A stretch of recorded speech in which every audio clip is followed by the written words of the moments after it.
Hola, buenas tardes a todos. Antes de dar comienzo, quiero agradecer el haber sido designada como defensora de los usuarios y usuarias de gas por redes en esta audiencia pública, función que ha sido restablecida por la decisión de nuestro interventor Federico Bernal de recuperar luego de 18 años la figura del defensor para darle voz a la ciudadanía en el marco de este importante debate. Asimismo, agradecer esta designación, ya que la participación de defensores, de usuarios y usuarias de gas en esta audiencia implica reconocer al servicio público de gas por redes como un derecho humano y social que debe ser protegido con el acompañamiento de políticas públicas que contengan y garanticen ese derecho. Desde ya los invitamos a que sigan sumándose a esta audiencia y nos hagan llegar sus inquietudes a través de los formularios que están a disposición en la página del organismo y que por primera vez podamos tener este contacto con los usuarios y usuarias de manera directa. Comienzo mi exposición tomando en cuenta algunos de los conceptos que hemos escuchado a lo largo de la primera jornada de esta audiencia y en lo que va de esta segunda jornada, cuyo objeto es poner a consideración de la ciudadanía en su conjunto el régimen tarifario de transición establecido por el decreto 1020 del año 2020. Algunos de esos conceptos reiterados han sido justas y razonables, no confiscatorias en términos del fallo CEPIS, pobreza energética, el derecho de acceder a la energía y sobre todo el concepto del rol del Estado. Esta defensora parte de una premisa fundamental. Toda política pública debe tener como centro a la persona. Por lo tanto, las modificaciones en la tarifa de gas no resultan solo una variable económica, sino que hace a los derechos esenciales. Me ha llamado mucho la atención durante la exposición de las licenciatarias sugerir ganancias justas y razonables. Las empresas piden ganancias justas y razonables cuando lo que prestan es un servicio público, esencial, básico para la vida humana, para el acceso a una vivienda digna. Lo único, señores, que será justo y razonable, según el propio marco regulatorio, son las tarifas. Con esto no quiero decir que las empresas no puedan tener su rentabilidad, la que corresponda. Lo que sostengo es que los derechos deben compatibilizarse, jamás podría pretenderse una ganancia que perjudique derechos amparados por nuestra Constitución Nacional. Y es esencialmente necesario detenernos y hablar de lo que significa que los usuarios y usuarias de un servicio público accedan a una tarifa justa y razonable, dos palabras que hemos escuchado en forma reiterada a lo largo de todas las exposiciones, remarcando el rol de la ciudadanía en estas jornadas de debate intenso. Retomo para esto las palabras del discurso de inicio de nuestro interventor Federico Bernal, en cuanto a que el concepto de justicia y razonabilidad fue empleado como técnica para limitar la discrecionalidad. Lo contrario de la discrecionalidad es la arbitrariedad. Es interesante destacar que los diferentes marcos regulatorios mencionan esta expresión. ¿Qué se define entonces por justo y razonable? Analicemos. Justo será conforme lo legal y razonable lo adecuado, lo apropiado. Entonces es claro que la tarifa de los servicios públicos no puede quedar librada al arbitrio de decisiones que impliquen que los mismos se conviertan en inaccesibles para el conjunto de la población. Pero ¿saben qué? Hemos pasado por ese proceso. Venimos de una política tarifaria insostenible que dejó fuera de acceso a la energía a quienes no podían pagar porque arbitrariamente esa fue la decisión de unos pocos. El acceso a los servicios públicos y en especial aquellos imprescindibles para la subsistencia, como el gas y la electricidad, revisten el carácter de un derecho esencial del ser humano. Por ende, podemos decir que las diferentes modalidades que se adopten para su prestación condicionarán el desarrollo económico, social y productivo de una sociedad, como también el ejercicio de ese derecho humano, así como por el impacto que ejercerán sus tarifas sobre la distribución del ingreso.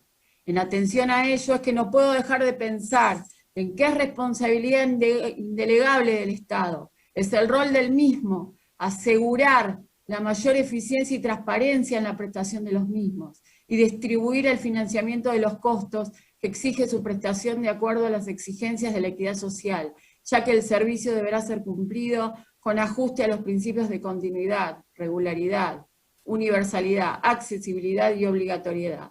La regulación debe tener en miras el acceso al grupo de usuarios y por lo tanto ponderar sus variables económicas.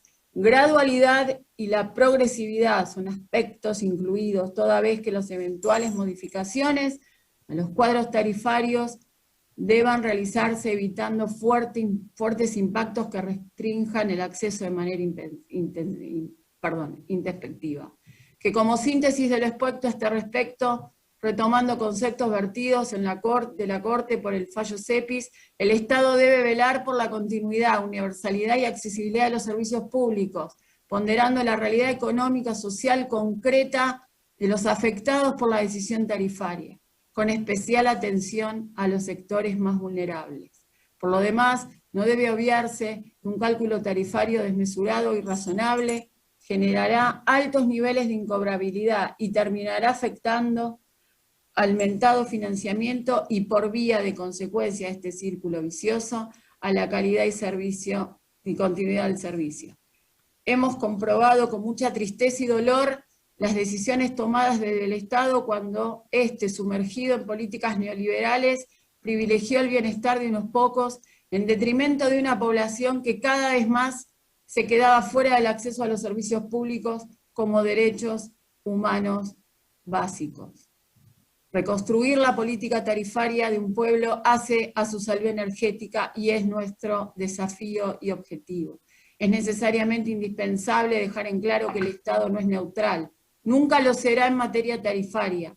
Sea la decisión que se tome, nunca se trata de un tercero ajeno, que contempla una relación de derecho privado entre dos particulares. Será entonces el tiempo en que, avalados por la Corte en el fallo CEPIS, por los tratados internacionales incorporados a nuestra Carta Magna, todos y todas tomemos a la energía como un derecho social, garantía de sustentabilidad y productividad, como motor de los pueblos que se desarrollan.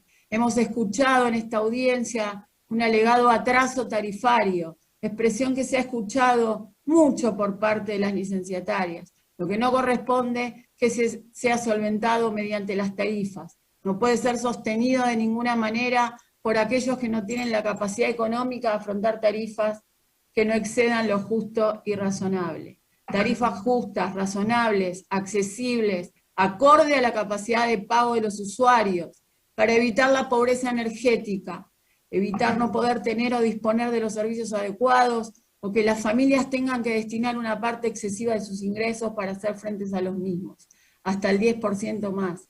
Los pobres energéticos heredados son aquellos que han padecido los altos costos de la energía, debido a una combinación entre tarifas en ascenso y una economía de mercado, como resultado de políticas públicas regresivas, que excluyen del acceso de los servicios a las familias, que han tenido que elegir entre pagar un servicio público o comprar comida para alimentarse. En nuestro país, producto de esas políticas que han priorizado el mercado en los últimos 4 años de la gestión anterior, aplicando una política tarifaria insostenible, hemos tenido gente que se sumió en la pobreza energética, en la indigencia, casi 3 millones de nuevos hogares, lo que ha significado más de 9,5 millones de personas.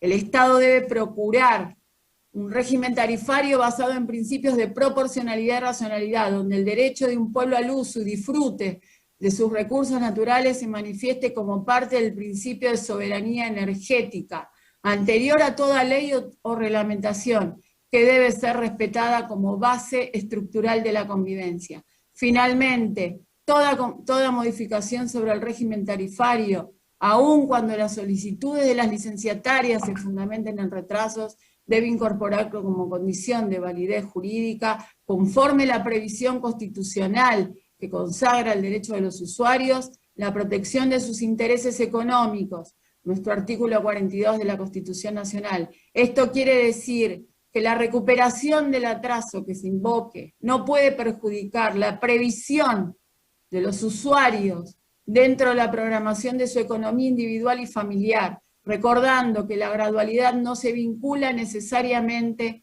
con porcentajes, sino con la ponderación de los montos fijados en conceptos de tarifa en función de la capacidad de pago de los usuarios. Finalmente, queremos destacar la participación ciudadana en estas jornadas de debate y también trayendo a colación aquello de que la pesadilla de tener que decidir entre alimentarse y pagar los servicios, la incertidumbre permanente de no saber cuánto iba a venir de luz y de gas, ha llegado a su fin. Agradezco haber sido designada para esta tarea y cuentan con nuestra colaboración siempre.